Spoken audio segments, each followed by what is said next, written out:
정치권 관심 뉴스 살펴보는 포커스 나이트 시간입니다. 오늘은 강성필 민주당 부대변인, 정광재 동현정치연구소장과 함께하겠습니다. 어서 오십시오. 안녕하세요. 네, 안녕하십니까. 자, 민주당이 당초 내일 본회의에서 처리하려던 내란 전담 재판부 설치법 그리고 법 왜곡죄 등을 이번에 상정하지 않기로 했습니다. 이와 관련한 여야 대표 발언 먼저 듣고 시작하겠습니다. 법적으로 위헌이 아니더라도 1심 재판을 지연시키려는 정략에 맞서 위헌 시비마저 최소화하겠습니다. 국민적 공감대를 더 넓히고 위헌 소지를 최소화하기 위해 필요한 부분은 보완하고 수정할 부분은 과감히 수정해 나갈 것입니다.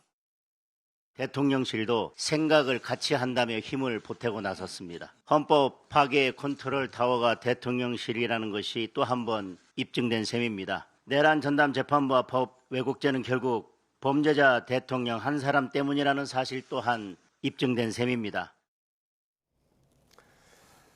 사실은 이제 정기국회 마지막 날 여야가 상당히 이제 세게 붙을 걸로 생각을 했습니다. 왜냐하면 내란 전담 재판부 설치법 그리고 법 왜곡죄가 이제 포함된 형사소송법 개정안 이게 내일 본회의에 상정되지 않을까 했는데 오늘 의총을 열어가지고 민주당이 이거 상정하지 않기로 한 거죠? 네, 저희 민주당에서 오늘 한 2시간 정도 정책 의총을 열어가지고 이 문제에 대해서 심도 있게 논의를 했습니다. 네. 근데 결론은 그야말로 결론을 내지 못하고 우리가 조금 더 심도 있게 더 논의할 필요가 있다라는 그런 결론을 얻은 것이죠. 예. 그러니까 이제 문제는 이겁니다. 이게 공정한 것도 중요하지만 공정해 보이는 것도 중요하다. 그리고 이 내란 전담 재판부 관련해 가지고 이 내란 세력들을 척결하는 데 있어서 방향도 중요하고 속도도 중요한데 예.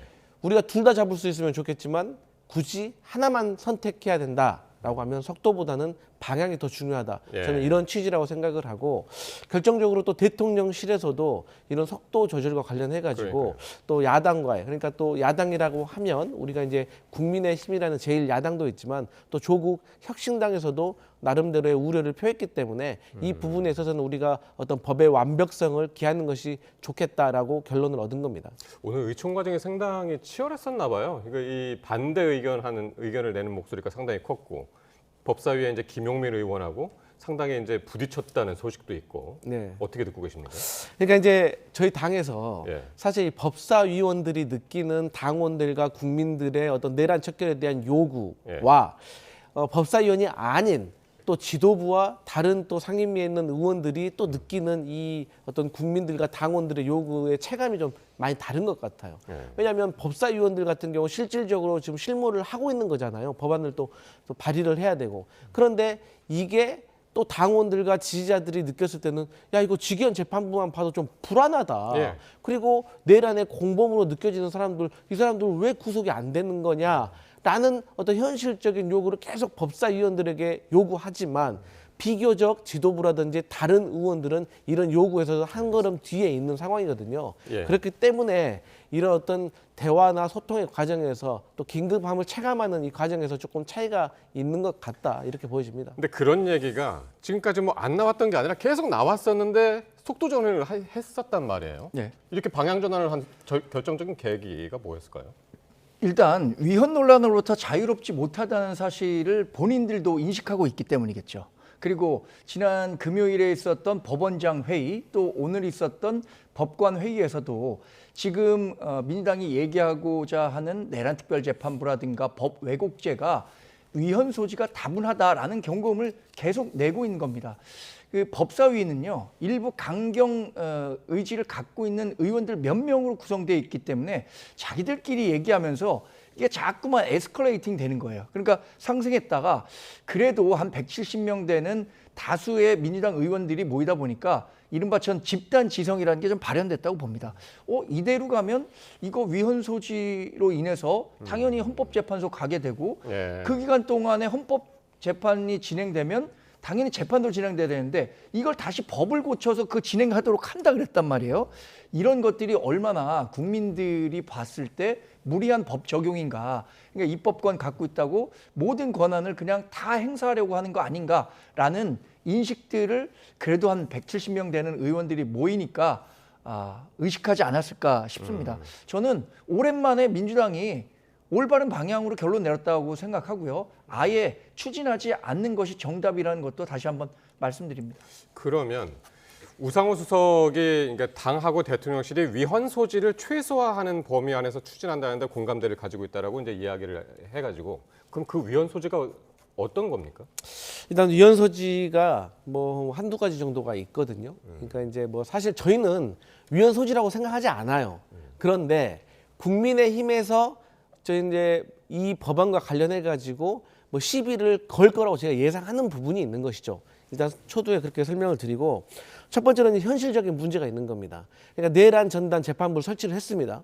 그런데 지금 윤석열 전 대통령과 관련된 이 직위원 재판부는 상당 부분 지금 진행이 되어 있는 과정이에요. 근데 내란 전담 재판부에서는 변론 종료일 전까지는 이관을 할 수 있다고 해요.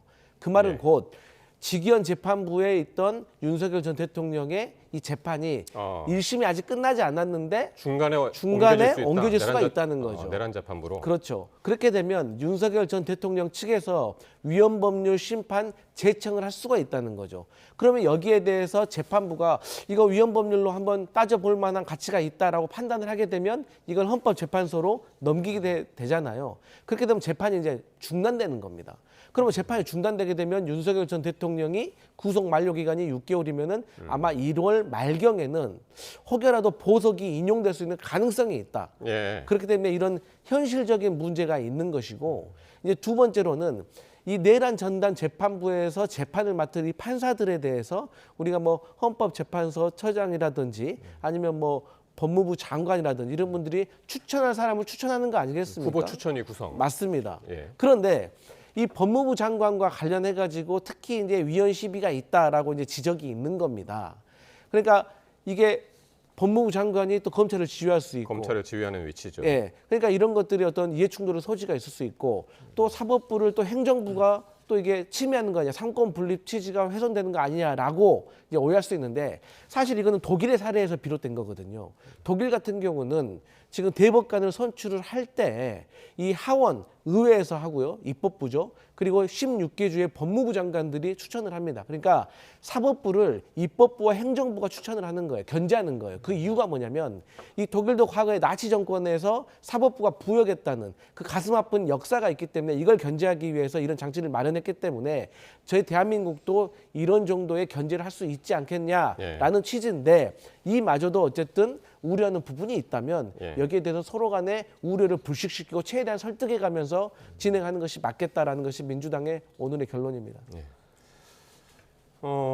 지금들 말씀하신 것처럼 오늘은 법관 대표 회의가 또 있었습니다. 이제 사법부 회의죠. 지난주에는 이제 법원장 회의가 있었고 오늘 6시간 동안 이제 논의를 했는데 여기서 위헌성 논란과 재판 독립성 침해 우려가 크다. 신중한 논의를 촉구한다라는 표현을 했는데 상당히 이제 완곡한 표현을 썼습니다. 오늘 이게 두 가지가 나왔다고 그러는데 의안이 두 가지였는데 신중한 논의를 촉구한다가 있었고 깊은 우려를 표한다가 있었는데 신중한 논의를 촉구한다. 네. 요거를 선택한 모양이에요. 그렇습니다. 지난 금요일에 있었던 법원장 회의보다는 조금 더 완곡한 표현을 썼는데 제가 아주 직관적으로 왜 이 민주당이 추진하고자 하는 내란 특별재판부라든가 법 왜곡죄가 위헌적인지 설명드리겠습니다. 첫 번째는요. 우리 국민은 공정하고 신속한 재판을 받은 권리를 갖고 있습니다. 그런데 이 공정한 재판을 보장하는 가장 기본적인 것은 재판 배당의 무자기성이에요. 그러니까 누구한테 재판받을지 모른다는 상태에서 재판이 진행되는 거죠. 그러니까 누구한테 받더라도 똑같은 결과가 나와야 하는 건데 내란 특별재판부가 구성되잖아요. 그러면 실제로 내란이라는 것은 이미 그 혐의는 확정되고 거기에서 형량이나 조정해라 이런 식으로 작동될 수밖에 없는 거고요. 법관 추천과 관련해서 법무부 장관은 행정부의 일원인데 이분이 3명을 추천하게 돼 있고 그 헌법재판소에서 3명을 추천한다고 돼 있는데 헌법재판소는 이 내란 특별재판부가 위헌이라는 사실에 대해서 헌법재판부에 따지게 되면 헌법재판소에서 다시 다뤄야 하는 당사자가 되는 거예요. 그러니까 당사자성이 생기기 때문에 이런 위헌 논란이 생길 수밖에 없는 거고 그래서 법원장 회의나 법관 회의나 공히 이거 위헌성이 있다라고 얘기하는 겁니다. 일부 민주당 내에 있는 율사 출신 국회의원들도 그런 점들을 우려하고 있는 거고요. 오죽하면 민주당보다 더 그동안 사법개혁과 관련해서 검찰개혁과 관련해서 강경한 목소리를 냈던 조국혁신당에서도 이렇게 되면 그러다가 윤석열 전 대통령 다시 풀려나는 수가 발생한다. 예. 이렇게 하면 안 된다. 위헌성이 있다. 이렇게 지적하고 있는 것 아니겠습니까? 저는 지금 사법부에서 나오는 이야기들에 대해서 이것이 비록 완곡한 표현이라고 하더라도 민주당에서 굉장히 유념해야 할 사안이라고 판단합니다. 제가 짧게 반론드리면 우리 대변인께서 말씀 주셨던 것 중에서 이 재판부 판사를 선택할 때 무작위 원칙이 적용돼야 된다고 했잖아요. 그런 논리로 따진다고 하면 직위원 재판부는 적시처리 중요 사건이라고 해가지고 대법원에서 지정한 거예요. 근데 직위원 재판부가 저 전문 분야가 어디입니까? 식품과 보건이에요. 그러면 여기에 대해서는 무작위의 원칙이 작용하지 않는데 왜 국민의힘에서는 직위원 재판부에 대해서 지적을 하지 않는 거죠? 그리고 두 번째로 헌법재판소에서 추천할 사람을 또 추천한다는 것이 또 이해 충돌이 될 수 있다. 그런 논리로 따진다고 하면 헌법재판관들을 누가 추천합니까? 국회에서 하는 거예요. 야당과 여당이 하는 거예요. 그러니까 이런 논리로 따진다고 하면 사실 또 국민의힘에서 주장하는 것도 또 저는 지적할 부분이 있기 때문에 어쨌든 이런 모든 것들을 좀 다 같이 논의를 해서 또 합리적인 방법을 만드는 것도 방법이다. 그렇게 생각합니다. 예.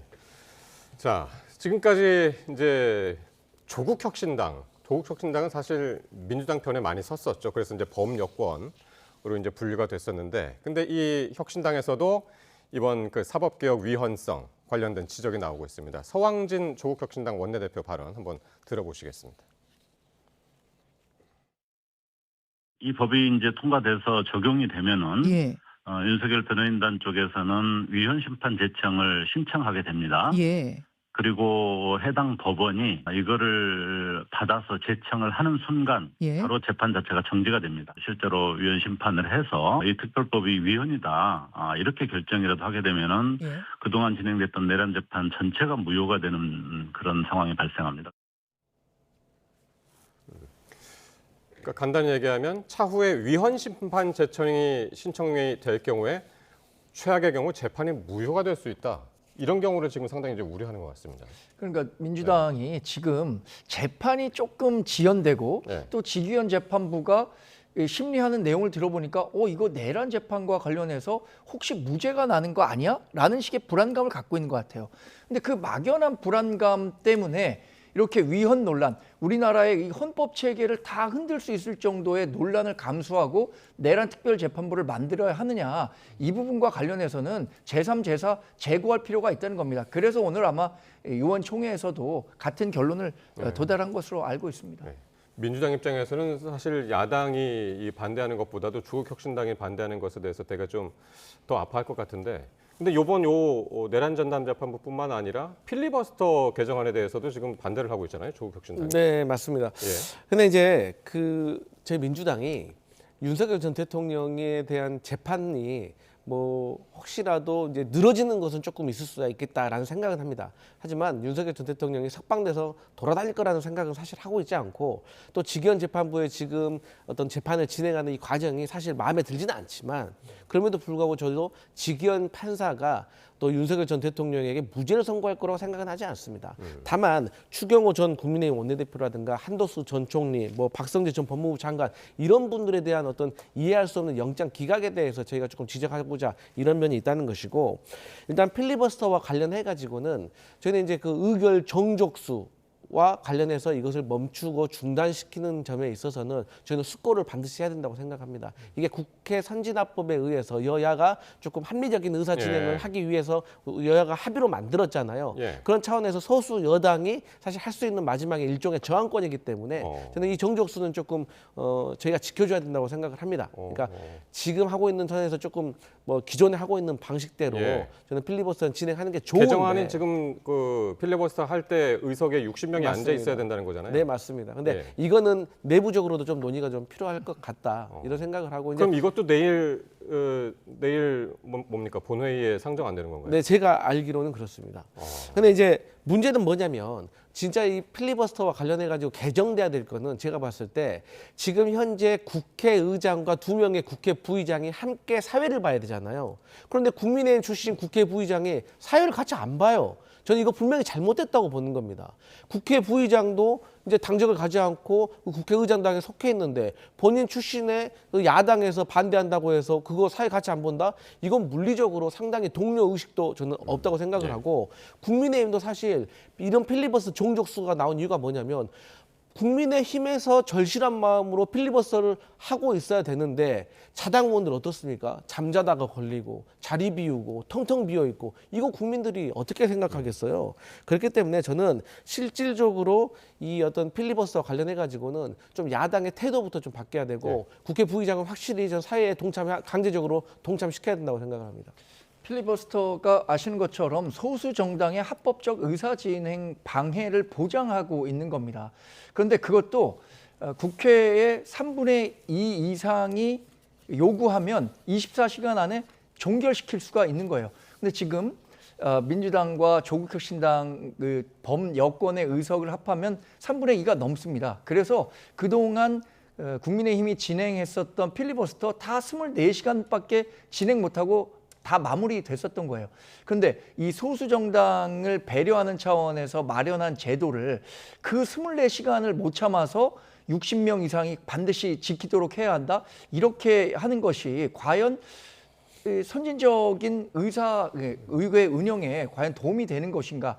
이 정도의 아량과 여유도 없이 다수당으로서 그냥 다수 의석을 갖고 있기 때문에 무조건 소수당은 우리가 억누를 수 있다, 이렇게 생각하는 것 자체가 다수의 폭정이다, 이렇게 생각하고요. 조국혁신당에서도 본인들도 이 사실 소수 12석밖에는 갖지 않은 소수 정당인 만큼 이 필리버스터의 원 의도를 살리고자 하기 위해서 민주당이 지금 추진하고 있는 것에 대해서 반대하고 있지 않나 생각해 봅니다. 근데 이 필리버스터 관련된 것 제가 한 가지만 조금 더 말씀을 드리면, 사실 이제 국민의힘에서 이제 여당과 야당이 조금 이제 뭐 정쟁을 하다 보면 싸울 수 있잖아요. 그럼 최소한도로 이 비쟁점 법안과 관련해 가지고는 이것은 합의를 시켜서 통과를 시켜줘야 됩니다. 근데 최근에 국민의힘에서 비쟁점 법안까지도 우리가 필리버스터를 하겠다라고 했기 때문에 또 이런 정족수 문제가 나왔다는 점을 추가로 알려드립니다. 네, 오죽하면 그렇겠습니까? 오죽하면. 예, 어쨌든 이 필리버스터 개정안 관련해서도 민주당이 지금 수기에 들어갔다고 하니까 이것도 진행 과정 같이 살펴보겠습니다. 자, 그런가 하면 이재명 대통령이 정원오, 좀 생소한 이름일 수도 있습니다. 시청자 여러분께. 서울 이 성동구청장인데 이 정원호 구청장을 공개적으로 치켜 세웠습니다. 이 자신의 SNS에, 이재명 대통령 SNS에 이 성동구에서 진행한 구정 만족도에 대한 여론조사 결과가 담긴 기사를 공유를 하면서 정원호 구청장이 잘하기는 잘하나 보다. 내 성남시정 만족도가 꽤 높았는데 명함도 못 내밀 듯하다. 뭐 화면 보시면 조금 이따 보시면 이제 알겠지만은 요게 상당히 오늘 화제가 됐습니다. 요건 어떤 의미로 읽으셨습니까? 국민의힘보다도 민주당에서 여러 해석이 나왔을 것 같아요. 네. 저는 첫 번째 해석은 그 민주당의 지금 현역 국회의원들이 열심히 서울시장 후보로 뛰겠다, 서울시장 선거에 나가겠다라고 얘기를 하고 있는데 이 후보군들이 못 믿었다라는 표시를 한 것 같아요. 그러니까 지금 현역 있는 의원들이 아무리 잘 얻어도 서울시장 선거하면 45%, 46% 얻어서 이른바 젖잘산 할 수 있겠지만 51% 얻어서 이 국민의힘 후보를 이길 만한 정치적인 확장력이 없다라는 판단을 이재명 대통령이 한 게 아닌가라는 생각이 들 정도입니다. 과거에 민주당 당적을 갖고 서울시장 선거에 나왔던 분이 재보궐 포함해서 10번 그 서울시장 선거가 있었는데 한 번도 정통 민주당 출신 정치인이 된 적이 없습니다.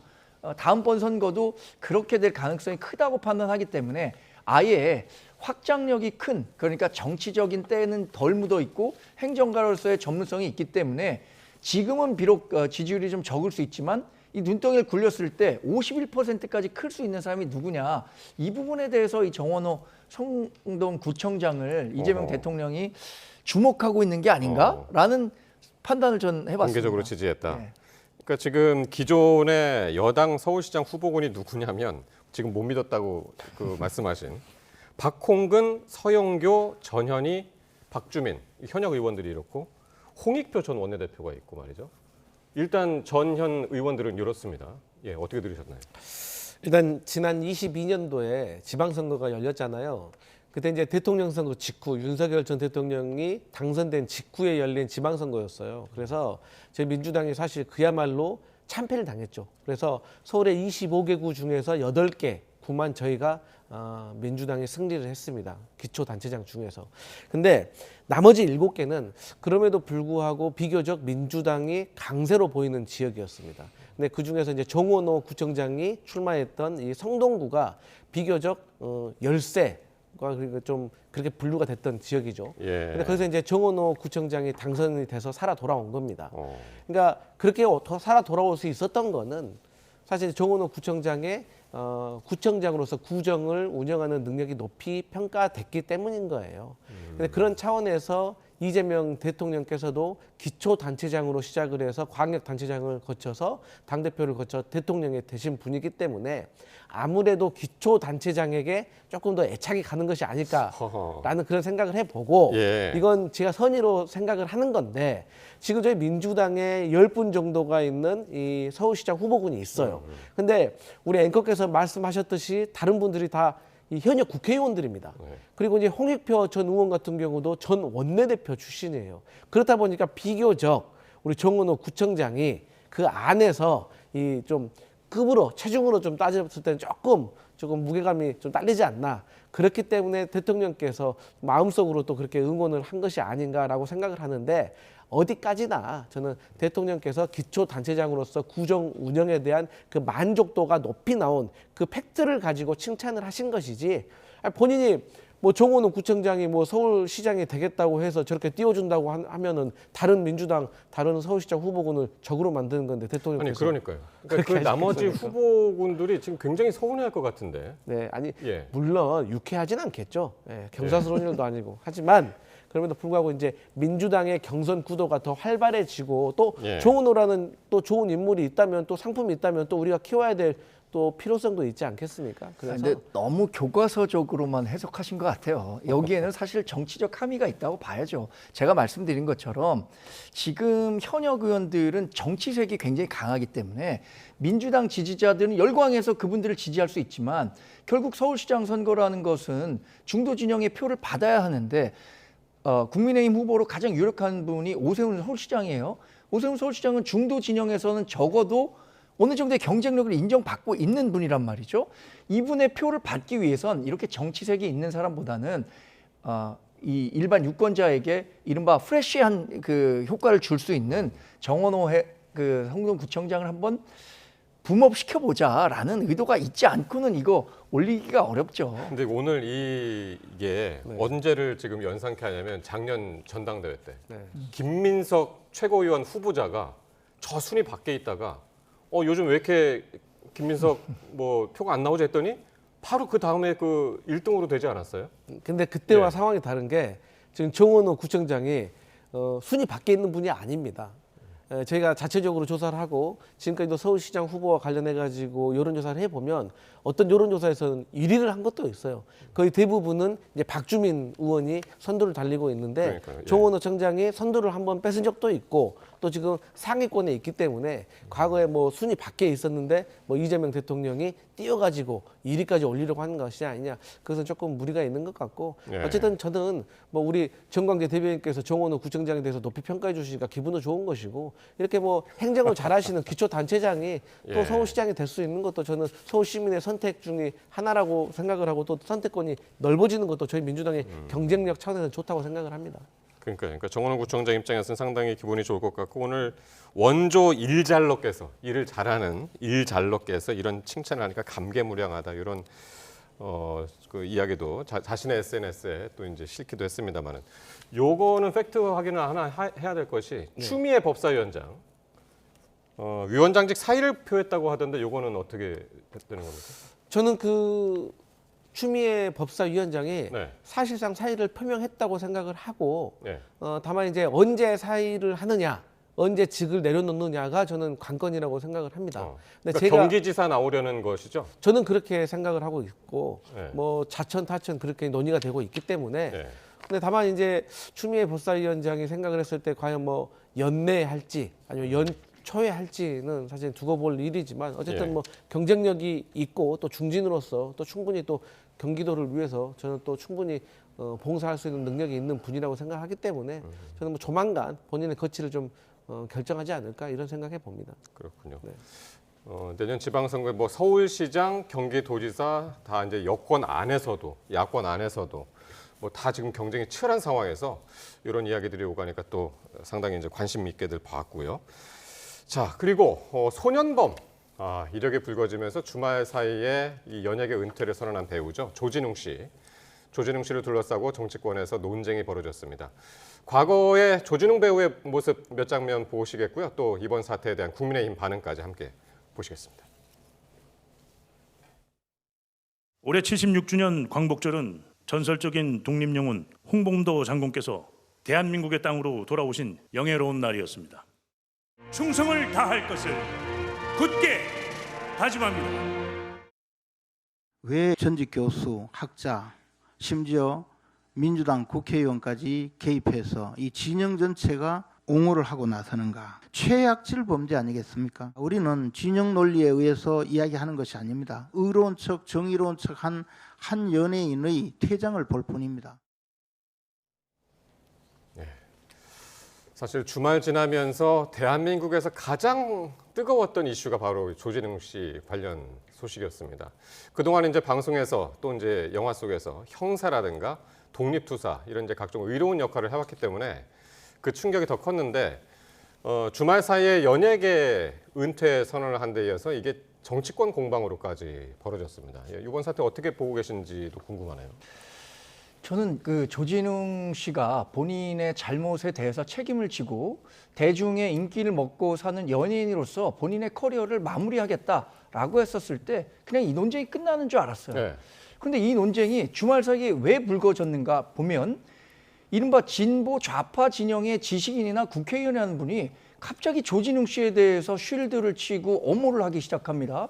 우리 사회 시스템, 특히 소년범을 왜 규정하고 있는가? 갱생의 목적이 있고 그 갱생에 대해서 정상적인 사회생활을 하기 위한 것이다 라고 하면서 굉장히 그 조진웅 씨에 대해서 억지 논리를 써서 가면서까지 엄호하려고 한단 말이에요. 근데 그 거꾸로 한번 생각해 보십시오. 저는 120% 확신하는데 만약에 조진웅 씨가 이재명 대통령 또는 민주당과 친한 행보를 보이지 않았었고 윤석열 전 대통령과 비슷한 행보를 보였었다라면 지금과 똑같은 이야기를 이 좌파 진보 진영의 지식인이라는 사람이 할 수 있었을까요? 저는 그렇지 않다고 봅니다. 예. 이게 일종의 본인들을 지시하는 사람이라고 생각하니까 그게 이른바 뭐 개념 연예인이라고 평가받았다는 거 아닙니까? 그러니까 이 사람들이 굳이 이 참전해갖고 이걸 정치 쟁점화하고 이 조진웅 씨의 억울함을 얘기하려고 하는 거 그때서부터 우리 사회에 뜨거운 이슈가 됐지. 저는 사퇴한다, 은퇴한다고 했었을 때는 이 이슈는 마무리됐었어야 돼요. 그런데 그 마무리되는 이슈를 누가 끌고 들어왔느냐? 진보 좌파 진영에 있는 정치인들이 다시 공론장으로 예. 끌어 들어온 겁니다. 예. 그런 식으로 따진다면 12.3 불법적인 비상계엄을 내란이라고 생각하고 위헌이고 위법적이라고 말한 게 상식이지 그게 비상식입니까? 그리고 그렇게 말한 사람들을 저희가 뭐 다 저희 편이라고 생각하고 그렇게 말 안 하면 다 저희 편이 아니구나라고 해서 비판하고 그러지 않아요.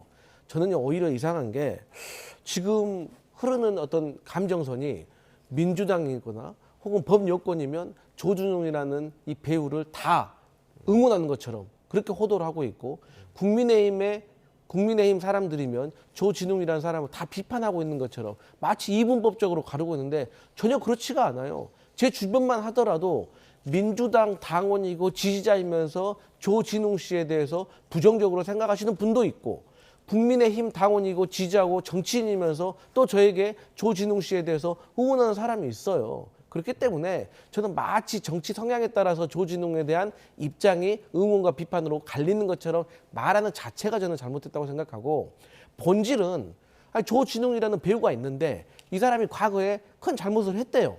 그러면 이 과거의 큰 잘못에 대해서 우리 사회가 어떻게 받아들일 것인지 또 이런 일이 일어났을 때 우리가 어떤 절차와 어떤 순서를 거쳐가지고 이 사람을 어떻게 대할 것인지에 대해서 논의를 하는 게 중요한 거 아니에요? 예. 저는 가끔씩 보면은 어떤 가수는 뭐 큰 잘못을 했는데 6개월 만에 복귀하는 사람이 있고 어떤 배우는 뭐 조그만 잘못, 비교적 작은 잘못을 했음에도 불구하고 2, 3년씩 복귀를 하지 못한 사람들이 있어요. 그렇기 때문에 저는 이번 기회에 조진웅 씨가 뭐 민주당과 가깝다, 국민의힘과 멀다, 비상금에 대해서 지적했다 이런 거 가지고 논하지 말고 어느 그 배우도 배우 협회가 있고 가수 협회가 있으면 그들이 저지른 어떠한 잘못된 행동에 대해서 여기에 대해서 언제 복귀하고 언제까지 자숙하고 예. 이런 걸 좀 체계적으로 만드는 이런 절차를 논의하는 것이 저는 더 생산적이다 이렇게 생각합니다. 조진웅 씨가 그동안 이제 뭐 광복절 기념식이라든가 어쨌든 문재인 정부 그리고 이번에 이제 이재명 정부에서 정부 행사 때 이제 많이 등장을 하고 해서 이게 정치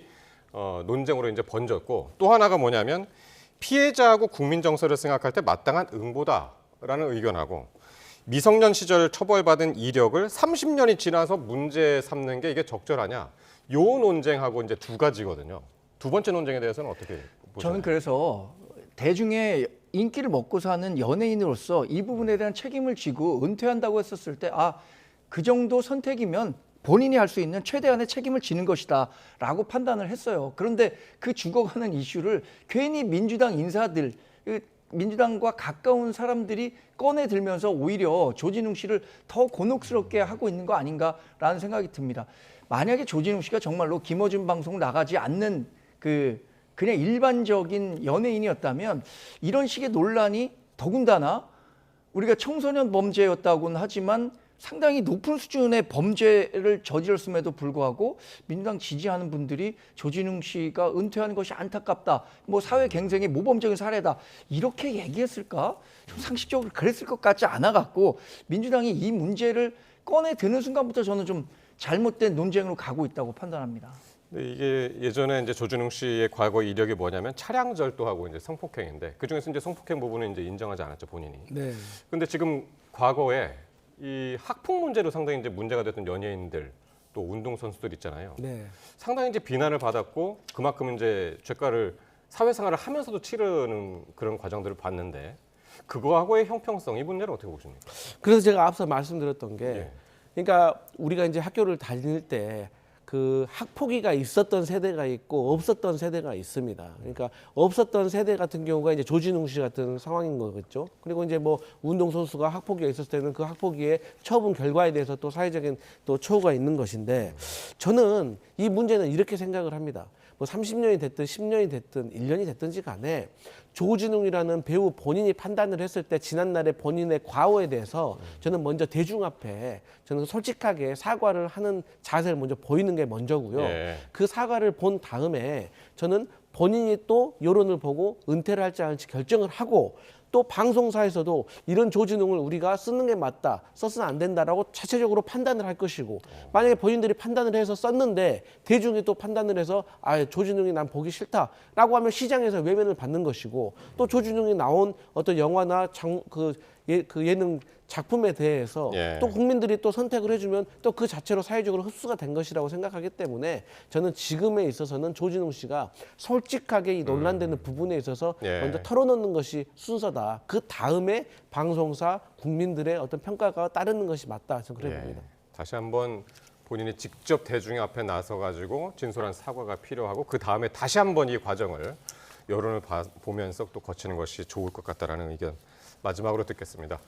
네, 지금까지 강성필 민주당 부대변인 정광재 동현정치연구소장과 함께했습니다. 고맙습니다.